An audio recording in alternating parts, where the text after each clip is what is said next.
En este video vamos a transformar un viejo camión de carga de los años 90 en un restaurante de pizza móvil increíble. Algo que nunca habrás visto antes.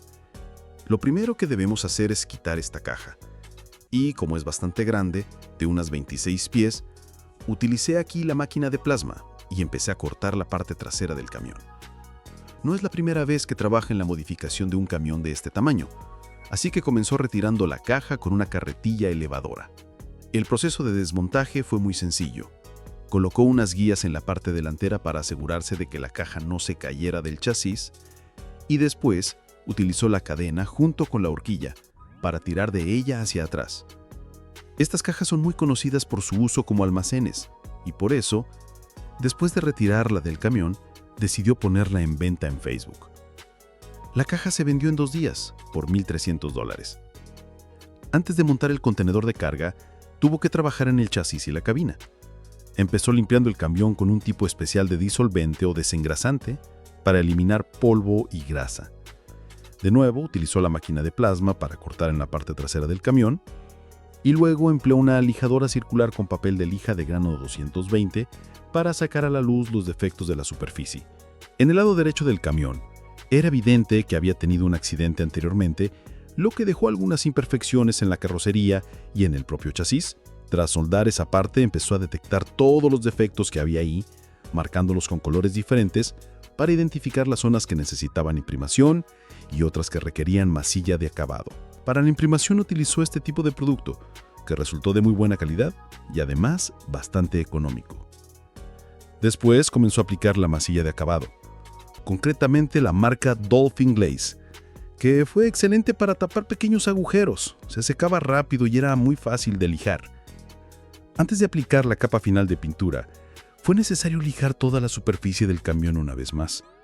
Utilizó papel de lija de grano 400 y dejó toda la carrocería perfectamente lisa. Después comenzó a aplicar la pintura del chasis y utilizó el recubrimiento Brut Black, uno de sus favoritos. Esta pintura cubre todo, desde el acero en bruto hasta el hierro con algo de óxido, y gracias a su alta calidad se adhiere de forma excelente.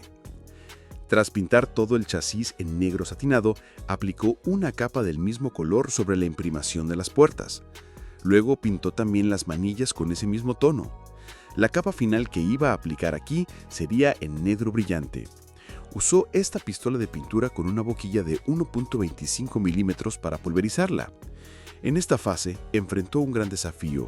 Al comenzar a aplicar la pintura negra, se dio cuenta de que este color es uno de los más complicados, ya que revela todos los defectos de la superficie. Tenían que concentrarse mucho para no dejar ninguna área sin cubrir. Después de aplicar la primera capa, utilizó una luz potente para comprobar las zonas que había pasado por alto o con defectos. Luego, aplicó la segunda capa y volvió a usar la luz para verificar la diferencia entre la primera y la segunda. La diferencia era muy evidente, sobre todo en el lado derecho del camión. A continuación, llegó a la parte más emocionante del proyecto, montar el contenedor sobre el camión. El único problema era que trabajaba solo, por lo que tenía que ir moviéndose entre la carretilla elevadora y el camión para levantar el contenedor y colocarlo en su sitio. El proceso tomó algo de tiempo, como se podía notar en el movimiento de las nubes en el cielo. La siguiente etapa era muy importante. Empezó a cortar el techo superior e inferior del contenedor para poder añadir la mayor cantidad posible de vidrio en la pared. Decidió dividir la gran placa en 3 piezas para poder manejarlas más fácilmente, y con ayuda de una cadena y una máquina manual bajó las piezas poco a poco. Una vez retiradas, tuvo que limpiar muy bien la superficie para trabajar correctamente el marco interior. La solución fue lijar y pulir, lo que requería bastante trabajo. Este camión era más largo que los camiones normales que se usan como restaurantes, así que tuvo que construir una sección inferior para poder distribuir las pizzas desde ahí más adelante. Comenzó a construir esta parte utilizando un canal de acero de media pulgada para que encajara con la parte inferior del contenedor de carga. Una vez montado todo el marco, empezó a trabajar en la sección interior. Marcó el lugar donde estaría la parte inferior y luego utilizó esta herramienta para quitar los tornillos que estaban fijados al suelo. El piso era de madera de más de 1 pulgada de grosor, pero debajo había metal, así que tuvo que ser muy cuidadoso al usar la sierra. Ajustó la sierra a unas 7 u 8 pulgadas y comenzó a cortar. Repitió este paso 3 veces hasta que pudo retirar toda la madera. El siguiente paso fue preparar el marco interior que sostendría el vidrio. Empezó a trabajar con tubos cuadrados de hierro de 1,5 pulgadas. Mientras trabajaba, notó que el hierro se había movido un poco después de cortar el marco secundario, así que usó una cadena para tensarlo y devolverlo a su sitio. El plan era tensar el hierro más de lo necesario y después de soldar completamente el marco, quitar la cadena para que el metal volviera a su posición exacta. Esto facilitaría la instalación del vidrio y la puerta más adelante. Al mismo tiempo, preparaba también una pequeña abertura encima de la ventana lateral o de la puerta de entrada, de manera que el diseño final tendría 4 ventanas grandes y una pequeña. Tras terminar el marco principal, volvió a usar la sierra para cortar más tubos cuadrados y completar la sección baja de servicio.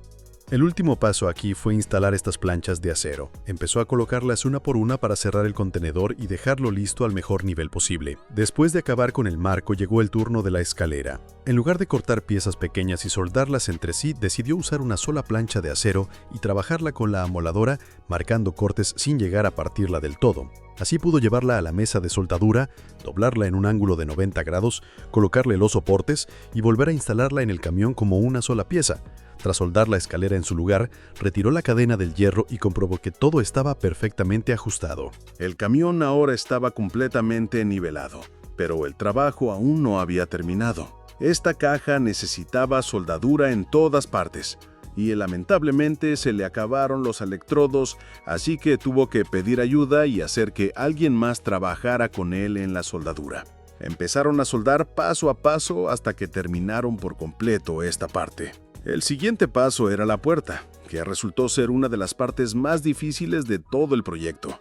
Esta puerta no era simplemente una puerta, era la única pieza móvil en el diseño. Tenía que resistir años de uso comercial sin problemas. Además, incluía la ventana de servicio que debía abrirse hacia arriba y la mesa de servicio que debía batirse hacia abajo. Por esto, esta puerta tomó muchísimo tiempo, casi tanto como todo el resto del trabajo junto. Después de ensamblar el marco principal de la puerta, decidió cerrar la parte inferior con un panel de un contenedor de carga que había quitado de otro camión en una modificación anterior. El resultado final fue mucho mejor que si hubiera usado una simple chapa metálica. Pero aquí surgió un problema, y quizá ya lo hayas notado. La puerta obviamente necesitaba una manilla, pero él olvidó completamente esa parte. También olvidó preparar la caja donde iría la cerradura y la manilla. Por supuesto, terminó fabricándolas e instalándolas como puedes ver. En cuanto a la ventana de servicio, debía ser lo suficientemente delgada como para encajar dentro de la puerta, ligera para poder levantarse con amortiguadores normales y al mismo tiempo fuerte para soportar el trabajo que tendría más adelante. Para ello utilizó un tubo de media pulgada y le añadió cruces de refuerzo para aumentar la solidez. Aquí usó el mismo tubo pero lo dobló para darle la curvatura correcta, lo que lograba dos cosas. Hacía que la ventana fuera un poco más resistente y además proporcionaba un punto de fijación para los amortiguadores.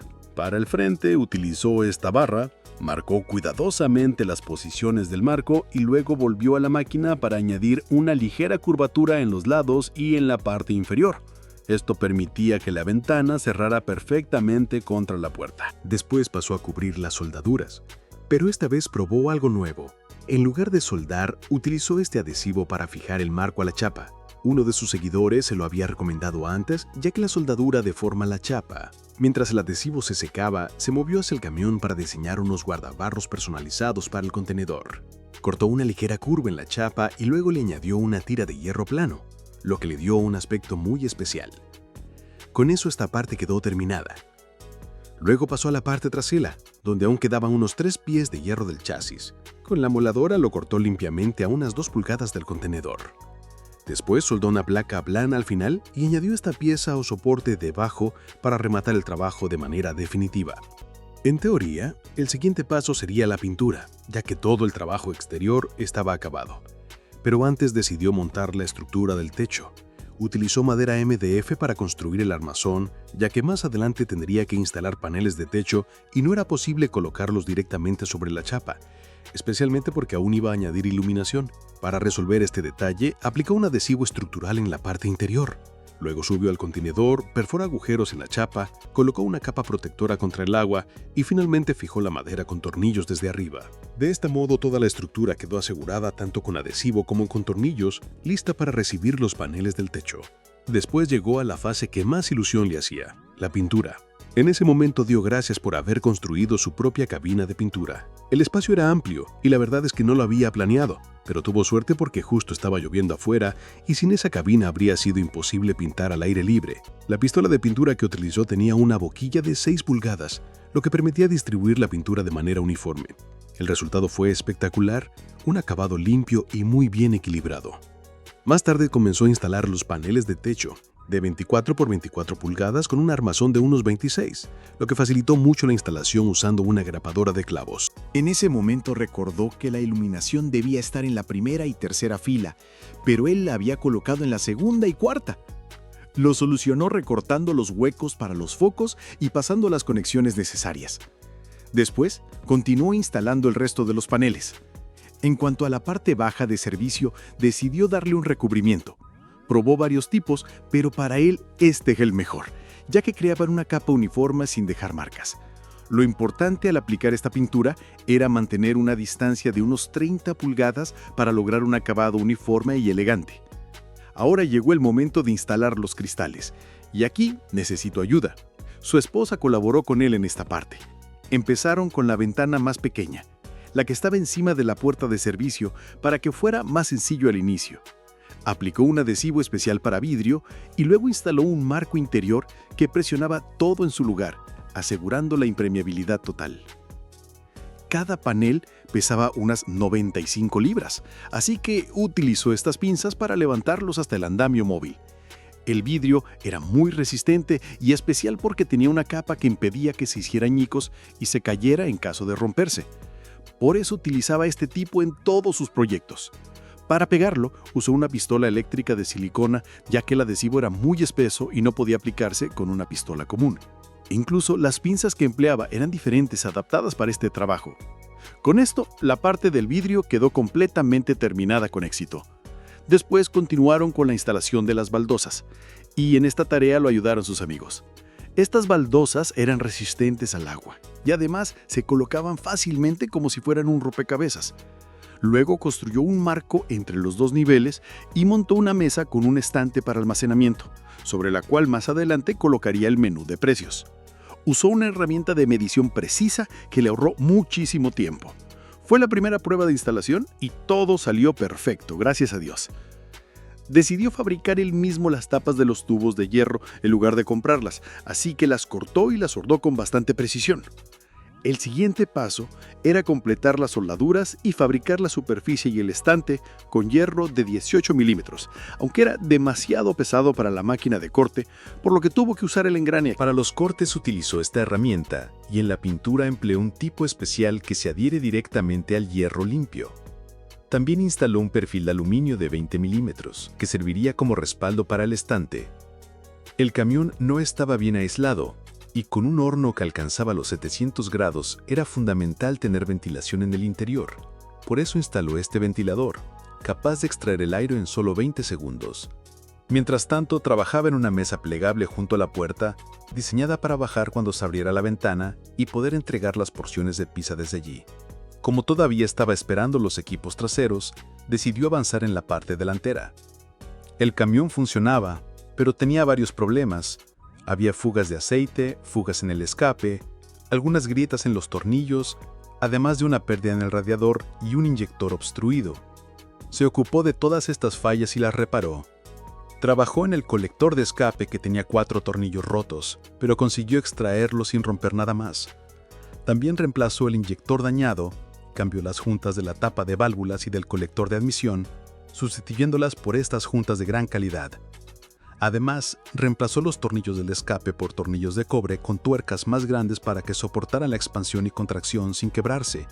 Así concluyó el trabajo mecánico. Sin embargo, aún tenía un problema en el chasis delantero, hecho de fibra de vidrio. Intentó encontrar un reemplazo a buen precio, pero no lo consiguió. Entonces decidió repararlo él mismo en 4 días para ahorrar todo ese dinero.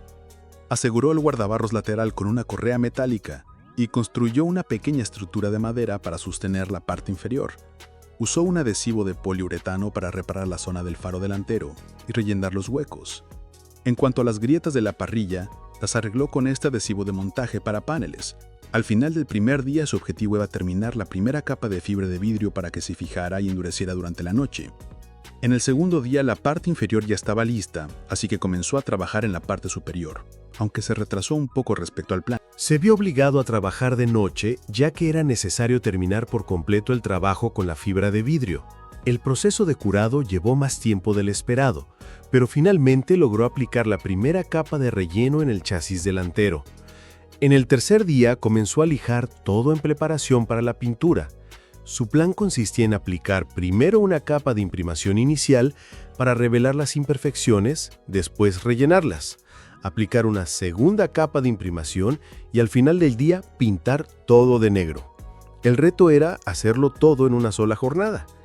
Surgió un imprevisto, empezó a llover. Tuvo que cubrir el vehículo para proteger el trabajo. Cuando la lluvia disminuyó, movió la furgoneta y trató de continuar, aplicando 2 capas de base. Esto le ayudó mucho, ya que no era un experto en carrocería, y esas capas servían para corregir defectos antes de la pintura final. En el cuarto día, comenzó con la pintura negra, que resultó excelente. El color negro le dio un aspecto elegante y perfecto. Respecto al logotipo delantero, le faltaba la letra G y el problema era que Chevrolet ya no lo fabricaba. Sin embargo, descubrió que el emblema de GMC tenía el mismo tamaño. Consiguió uno usado, recortó la letra y la colocó en su lugar, fijándola con un adhesivo muy fuerte. Las llantas y el guardabarros delantero fueron los últimos elementos que quedaban sin pintar, así que los llevó al área de pintura, les aplicó una capa rápida y añadió un brillo metálico, similar al de las baldosas superiores. En ese momento llegó el primer envío de equipos para el restaurante, esta mesa de preparación de pizzas con una sección refrigerada para los ingredientes. El problema era que estaba diseñada para restaurantes fijos, no móviles, por lo que tuvo que quitarle las ruedas y fijarlas sobre columnas. Montó todas estas piezas con soluciones sencillas para reducir los problemas futuros, ya que cuanto más simple fuera el diseño, mejor funcionaría a largo plazo. Ese día terminó con un avance bastante positivo y afortunadamente todo iba razonablemente bien. La mesa quedó asegurada tanto al suelo como a la pared, mientras que el camión funcionaba con electricidad de la toma de la playa. Pero con el generador en funcionamiento, el camión sería independiente, así que tuvo que diseñar una base especial para él. Usó hierro en ángulo, quitó las ruedas y fijó el generador directamente a la base. Después instaló el horno de pizza de lujo, que pesaba unas 2.800 libras. Lo mejor era que estaba en perfectas condiciones, aunque el frente estaba doblado y no sabía cómo había pasado. Llamó a la empresa y le dijeron que podían enviarlo uno nuevo, pero tardaría tiempo. Por eso decidió intentar repararlo él mismo. Construyó un espacio de almacenamiento para la leña debajo del horno utilizando hierro expandido para proteger el vidrio. El horno estaba fabricado con tubos de 2,5 pulgadas, así que perforó y lo soldó bien en las 4 esquinas. Para reforzar el marco, añadió este soporte de hierro. La salida de humo venía en un ángulo de 45 grados, cuando debía ser vertical, así que cortó en un ángulo de 22,5 grados, lo invirtió y quedó perfecto. Usó este viejo elevador de 68 años para levantar el horno y lo fue moviendo hacia el camión paso a paso. Por el peso del horno, se aseguró de que las placas descansaran sobre soportes metálicos y no solo sobre madera. Instaló la chimenea con un sellador resistente a altas temperaturas, pero el frente no encajó bien, por lo que tuvo que colocar el antiguo después de repararlo. La diferencia era mínima, y de hecho, la empresa luego le envió uno nuevo. Como el camión siempre estaría en movimiento, ajustó el diseño fijando el aluminio en un marco especial en lugar de en la fibra de vidrio. También cambió el aislante e instaló una nueva chimenea, sellando todas las juntas con una cinta metálica resistente al calor. Finalmente, añadió un canal para el agua a fin de evitar que quedaran manchones en el vidrio. Y después de todo este tiempo, llegó el momento de ver el resultado final de esta increíble transformación. Vamos a echar un vistazo al interior. Delante tenemos la ventana de servicio, además de una pequeña repisa. Básicamente, uno se acerca, recoge su pizza y se va. Aquí hay un enchufe con 2 entradas adicionales, una USB-C y otra USB-A. Este es el interruptor de la luz. Encima de la escalera hay una mesa de acero inoxidable junto con una mesa de preparación y un espacio de almacenamiento debajo. También hay una superficie extra con un cierre especial. En la esquina está el fregadero robusto. Aquí irá la nevera de bebidas como Pepsi y refrescos, aunque aún no llegado del proveedor. A un lado está el precioso horno de leña, sin duda el lugar más limpio del camión. Justo al lado hay un ventilador de extracción y otra toma eléctrica por si deciden añadir un ventilador del horno más adelante. Este espacio será para el frigorífico más adelante. Y eso es todo. Suscríbete al canal y hasta la próxima.